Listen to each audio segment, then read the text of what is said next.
Good. All right, the June 1st Middlebury Town Council meeting will be called to order. Please rise for the Pledge of Allegiance. Pledge allegiance to the flag of the United States of America and to the republic for which it stands, one nation, under God, indivisible, with liberty and justice for all.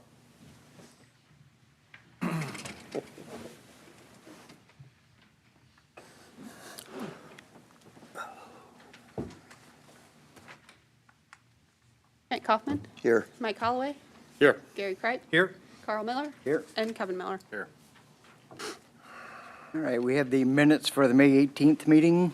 I'll make a motion that we accept and approve the minutes for the May 18th, 2026 meeting as presented. Second. I have a motion and a second. Any comments or questions? All in favor? Aye. Aye.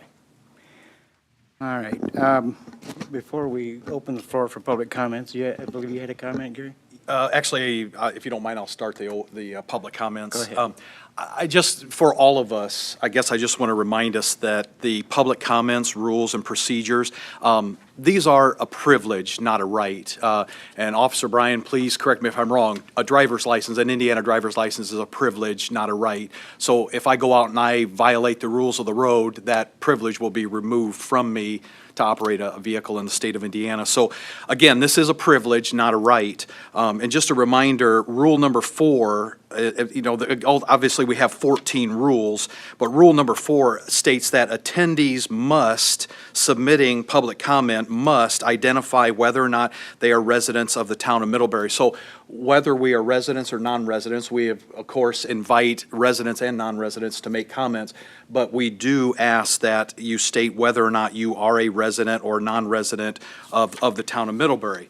That being said, there are other rules such as, no allowing of disorderly speech or actions, no calling, name calling, personal attacks, obscene or indecent remarks, no advertising, promoting of sale products, services, private enterprises, promoting any candidate for public office of upcoming ballot measures.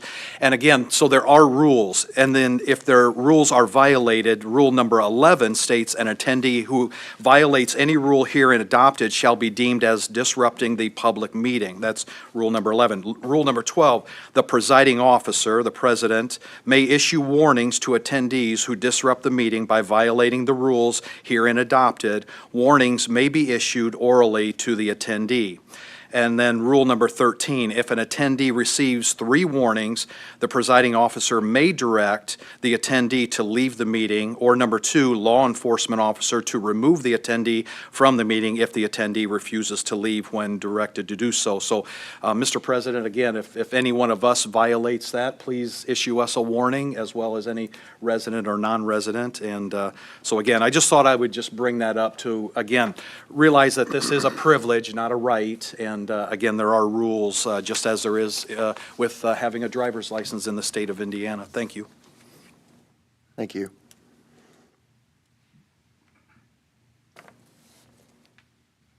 Any other public comments?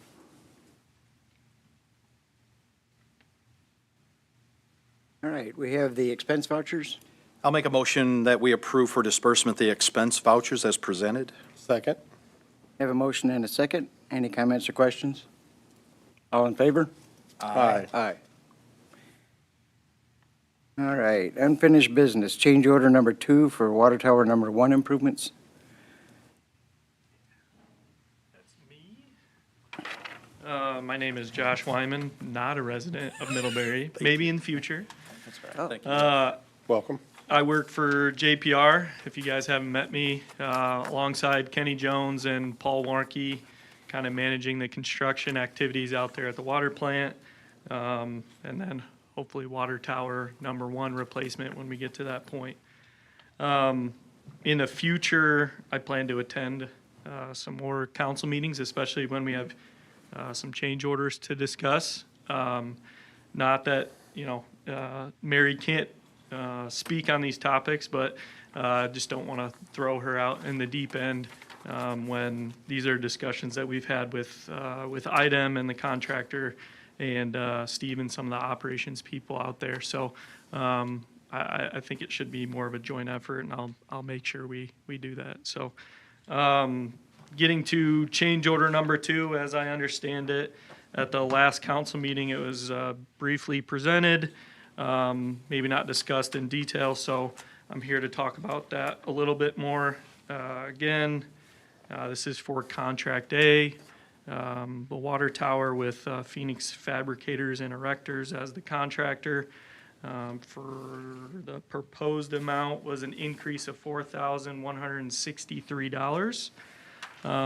And this came about during the IDEM permit process. We designed the plant, or the tower site, to have a sample tap at the base of the tower, which is required inside of our new building that we're building about 60 feet away from the base of the tower. IDEM didn't think that satisfied their requirements. They needed a sample tap closer to the base of the tower so that there was no way for there to be another tap or a T of water main between where the water comes out of the tower and where the other tap was about 60 feet away. So therefore, after permitting, which was after bidding, we got a comment, one last comment that basically said we are required to have an additional tap at the base of the tower. That being said, since it's outside, not inside of our building, they also required this heated enclosure, which you guys can see that was also submitted in the change order. So both of those items, we tried to make as frugal as possible while still satisfying their requirements, and this is what we came up with, so. And this wasn't known to you when you were designing, right? So typically you have the one, and it's sufficient? Yep, Okay. yep. Okay. Yep, so this was one of their comments that IDEM came back and said, you Okay. need to do it. Okay. You know about how far along, percentage completed we are at this point? For the contract A, Yeah. 26%, Okay. yeah. Of the money, Of the money. but of the construction timeline, we're at 80%. At 80%. Okay, that's what I was looking for. Thank you.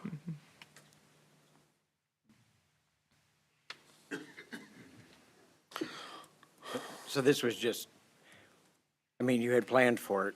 Yes, They wanted you to do something different after you had already planned for what you had planned for. correct. So, okay. Yep, so, yeah, this is, we've known about this for about a year, but we were playing around with how to make it the cheapest and still satisfy their requirements, so. Okay. This is what we came up with, I think in February is when we, That was the detail we were missing from before. Right. yeah. Well, I will make a motion that we approve the change order in the amount of $4,163. I'll second. Have a motion and a second. Any comments or questions? All in favor? Aye. Aye. Thank you for the explanation. Thank you, Josh. Thank you. That was great. Discussion on residential property on County Road 12 for utilities. So this is what we discussed last meeting with regards to the property on the north side of County Road 12. They wanted to have just sanitary sewer, not water. But it would be part of an in lieu of annexation agreement because they're not located within the town. So we do have water and sewer both there. Typically, when they do the in lieu of it, both. So it would be an exception if you just did sewer. So they're petitioning us for sewer They're only? asking for consideration for sewer only. And did we find out if there's anything requiring both? Our ordinance does require connection to both if you're connecting to one and the other is available as well. In or out of town, Jackson? In or out of town, it's our connection ordinance.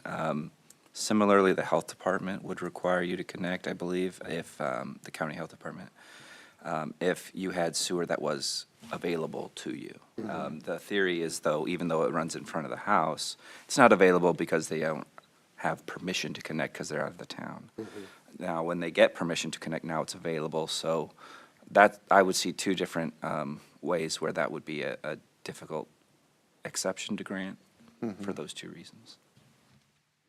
Mary, did they give a reason why they didn't want to connect to water? They wanted to be on well water. Well, I mean, I think if our ordinance says that if they're available, you connect to one, you connect to both, and there's not a good reason for exception, Right. I don't see a reason to grant an exception. I would concur. I would too concur. Need a motion? Well, Do we need a motion? I don't know if we need a motion. I just needed a general consensus so that way I could take it back to the property owner. Yep, Yeah, Is I that- concur also. okay. All right. Is that correct, we go. Jackson? Yeah, I mean, I guess if we have it on the agenda, you could make a motion to deny the exception. They sub- Well, Did they submit anything formally, or is They they just just no, asked? this is It's just just listed telephone as calls. discussion on the, Yeah. on the, So there's just Then discussion. really just whatever guidance you need, Mary, to Yeah. talk with them. I've got it. got what you need? Okay. thank you. Thank you. Thanks, Mary. Petition for Greencroft Middlebury Phase 2B in the DPUD. Good evening, council. My name is Jason Oval. I'm the zoning administrator for Elkhart County. And as you're aware, Elkhart County oversees the planning and zoning and building for the town of Middlebury. Before you is a petition. It's for a zone map change from GPUD R3 and GPUD R4 to DPUD R3, and for primary approval of a one-lot minor subdivision to be known as Greencroft Middlebury Phase 2B, DPUD R3. The location of this petition is on the southwest end of Windwidge Drive, 325 feet of Greencroft Parkway, south of Circle Drive, south of Wayne Street in Middlebury Township. This petition received a recommendation of approval from planning staff as well as the Plan Commission. There were no remonstrators present and there were no development issues. This is the last phase of this area of Greencroft's Middlebury campus, as that was presented back in, I want to say, the early 2000s for their campus there. So this will complete that development plan. And I have Brad Mossness with Avamarsh if you have any other additional questions. And I'm also here as well if you have any questions for me. Thank you, Jason. What's the reason for the zoning change? So when we have large developments like this, they usually come in phases. And those are a lot of times market-driven and just timeline-driven. And so there were 4 or 5 phases. So originally, this thing came in as a big, what's called a GPUD, or General Planned Unit Development. And so as each phase got developed out, it replaced that General Plan Unit Development, transferred into a DPUD, which is where you have the details. So again, the overall campus had been thought out, and there were some changes, minor changes, but this is the last part of that general concept that had been approved in the early 2000s, and this is the final action for that campus to come to fruition. And it So it's looked- really just changing from a general to a detailed. Correct. It's changing from the concept that was approved to this is what we're actually doing. Yeah. the actual design. And it looks like, is it 26 units, it looks like? I believe so. Yeah. And all residential, correct? Yes, yes. It's 4 single-family homes, detached, and then 22 attached family homes. And the 22 attached family homes, they share a common wall and a property line. Okay. So, So similar to the other parts of the development. yes, very much. And again, it's the clientele of Greencroft, and those will probably be the residents, my assumption. So I assume it's age limited and probably Middlebury residents. And no remonstrators when. There were they no come up. remonstrators present. That's correct. All right, And of course, they're going to receive town utilities, so. right. Right. I will make a motion to approve the, oh, sorry. Before we have to do that, we Yeah. do Yeah, have we to have open to- up for we public Oh, comment. sorry, yep, you're Sorry. right, yep, you're right. I'll make a motion that we open for public hearing the petition for Greencroft Middlebury Phase 2B DUP. Second. I have motion and a second. Any comments, questions? All in favor? Aye. Aye. And if the council would entertain me, if I could get signatures on these ordinances right now? Sure. I have 3 ordinances, so just find your name, and we'll go down the line. This is when it Well, once passes, it's right? approved. Yeah. Yeah, no, No, this we'll- is just, public sorry, this comment. is just for the public comment. Yeah, sorry, I jumped the gun. You're good, you're good, you're Yeah, good. I You're jumped good. the gun too, so, Public, yeah, you're public good. hearing. Public hearing time. I'm sorry, public hearing. Anyone? Motion to close? I'll make a motion to close the public hearing. I'll second. Have a motion and a second. Any comments or questions? All in favor? Aye. I will make a motion to grant the petition for Greencroft Middlebury Phase 2B DPUD. I'll second. I have another motion and a second. Any comments or questions? All in favor? Aye. Here we go. Now we'll Now sign we it. can Come sign on up. it. Now it's legal.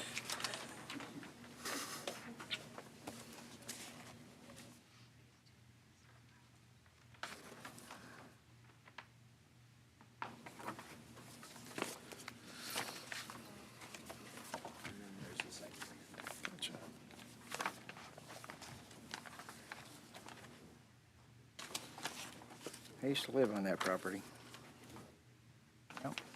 Way back in the day. Maybe one day you will again. I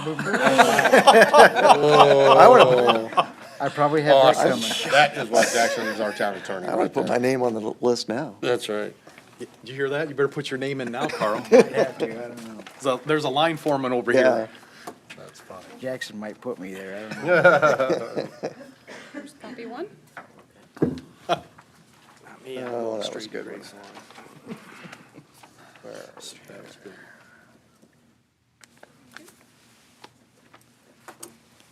Tax increment replacement.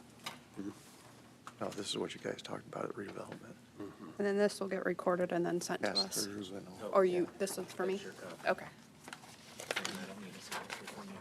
Perfect. Thank you.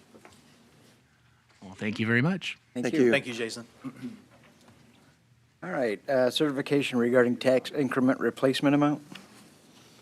Yeah, so every year, the Middlebury Redevelopment Commission makes the determination of whether or not they are going to impose a tax increment replacement levy.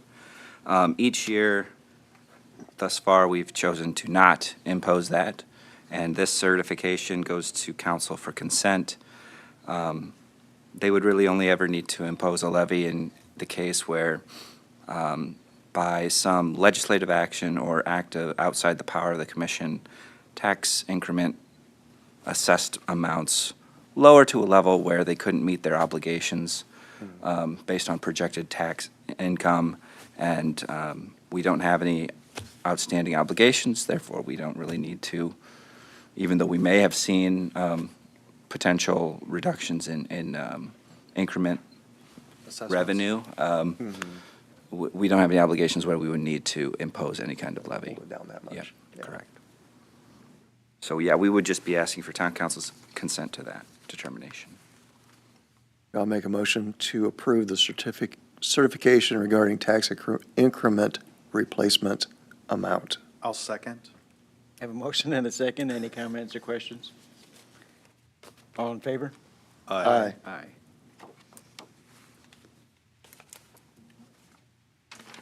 Glad that one's not getting raised. Consent to joint representation agreement with New Paris Telephone for US 20 utility relocation. Yes. So, I guess at the last, I believe it was the last town council meeting, you might remember we approved an interlocal agreement with the county to sort of team up and relocate the fiber utilities while we're relocating our existing facilities along US 20. New Paris Telephone, also known as Community Fiber Network, also has fiber lines there, and they've asked for the same arrangement. And they are an existing client of the firm, and so this would be a joint representation consent allowing us to draft the relocation agreement for both the town and the Right. New Paris. And I'm happy to answer any questions you may have.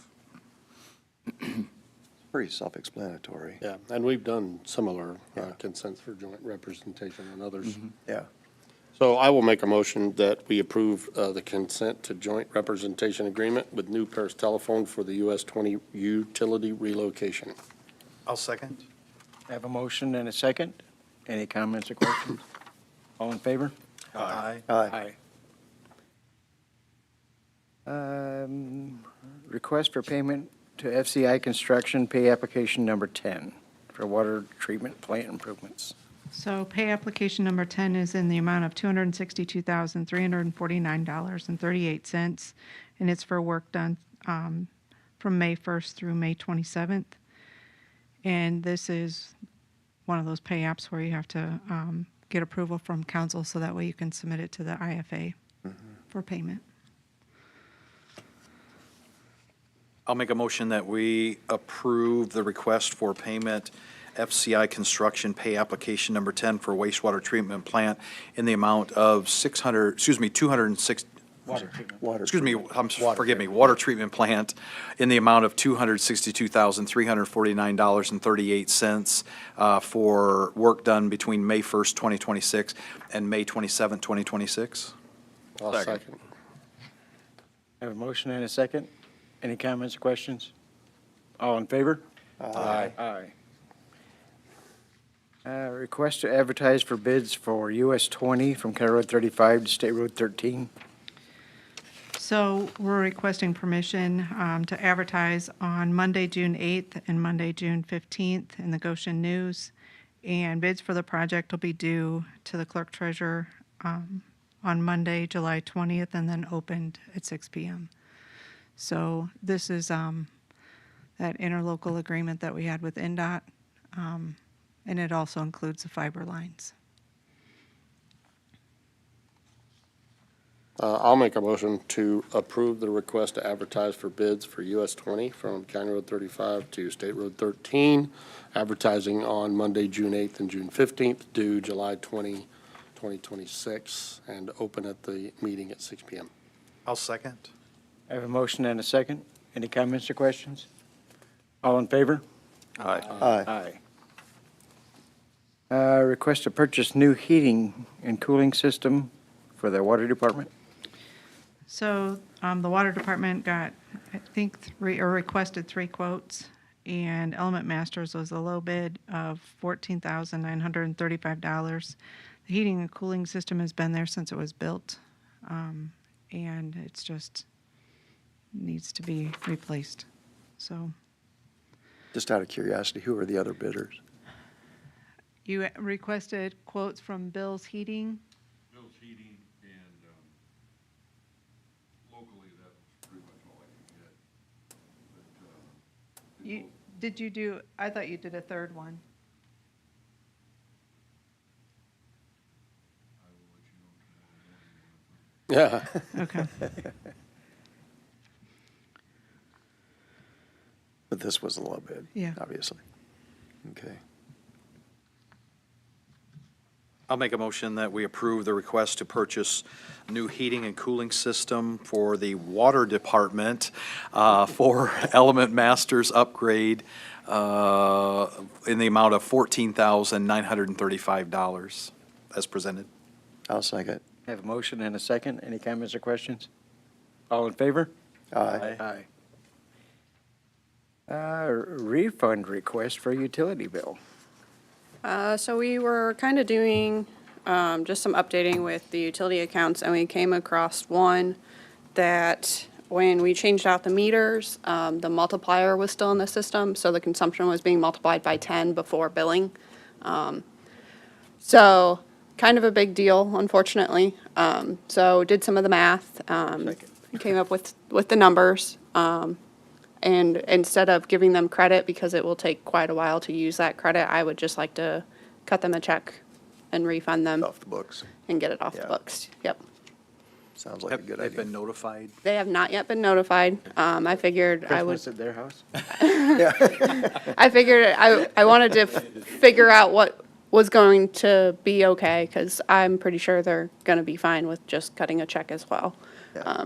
So I just thought I'll bring it to you guys and get approval to do that, and then we'll start chatting with them and make sure I notify them and send them a letter with the check to say why and what it was for.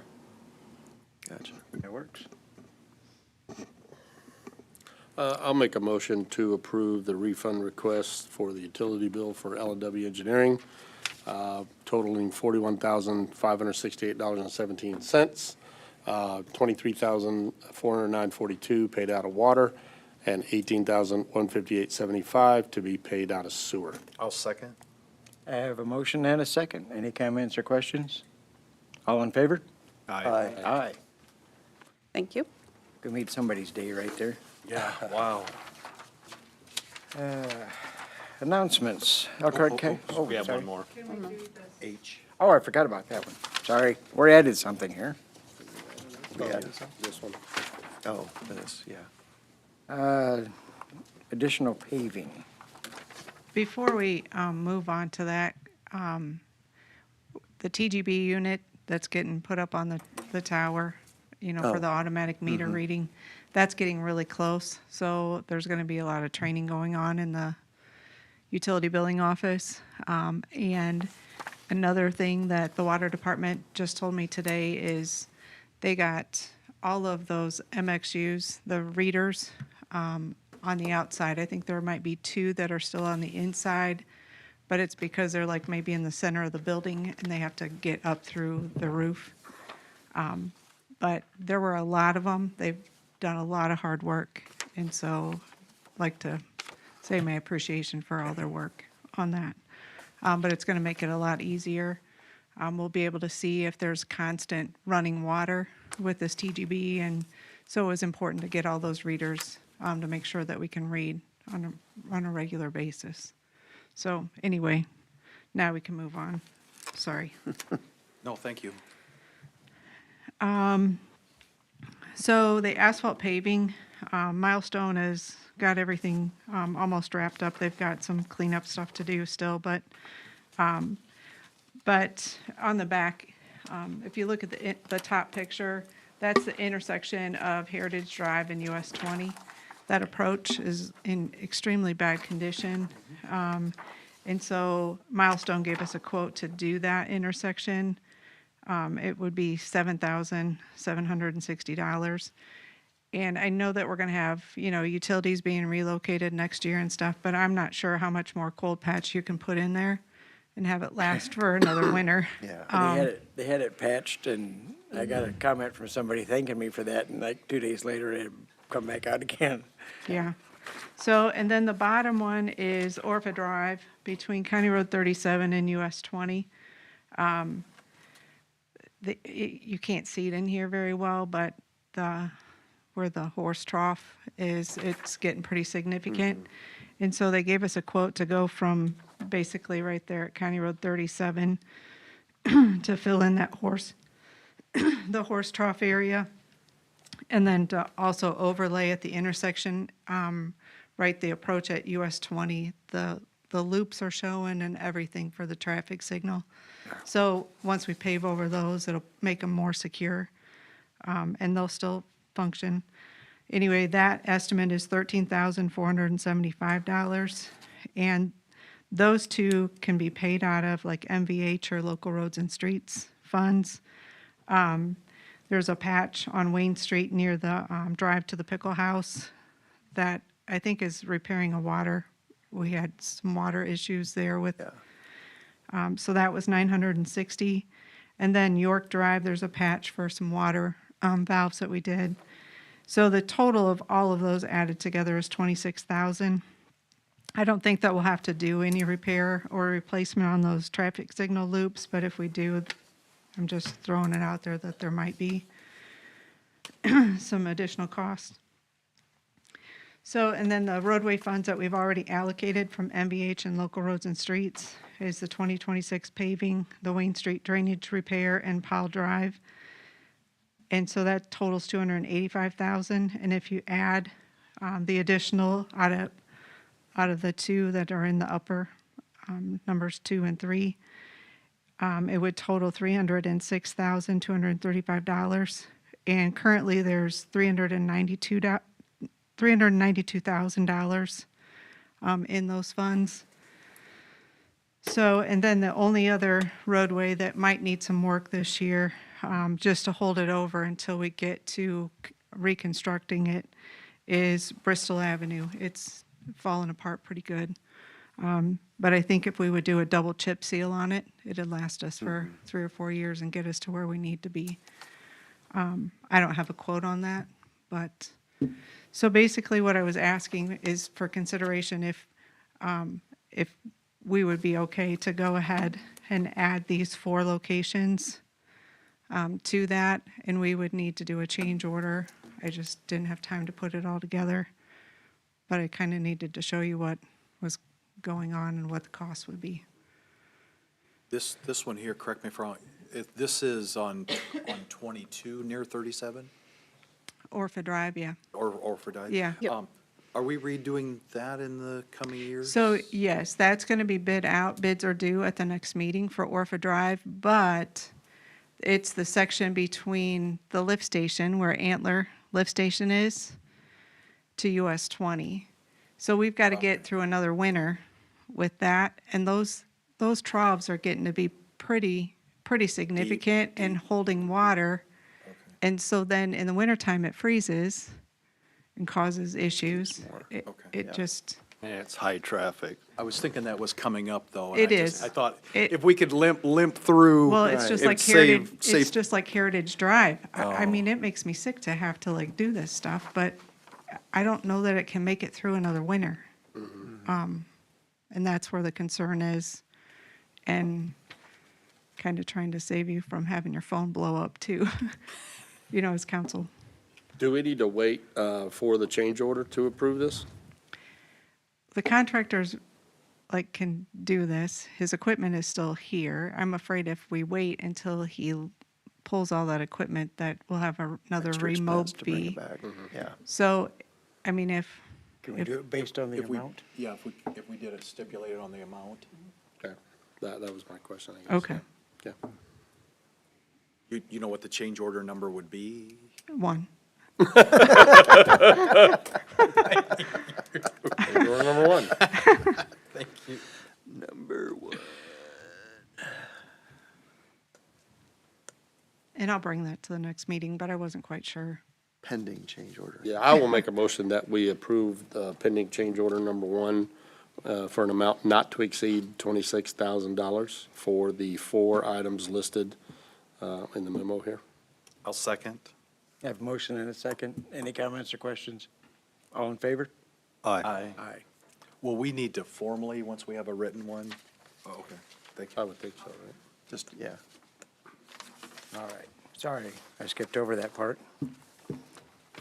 It wasn't on the agenda, so. Well, it was, it was right there. I just didn't look. All right, Elkhart County Regional Sewer District meeting, June 3rd at 5 PM at the Public Services Building. Elkhart County Redevelopment Commission meeting on June 4th at 2 PM at the Public Services Building. Middlebury Tree Board meeting, June 4th at 7 PM here at the Town Hall. Elkhart County Plat Committee meeting on June 11th at 9 AM at the Public Services Building.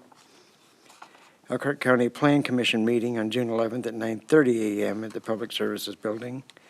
And the next Middlebury Town Council meeting will be June 15th at 6 PM here at the Town Hall, and we are adjourned. Thank you, Mike.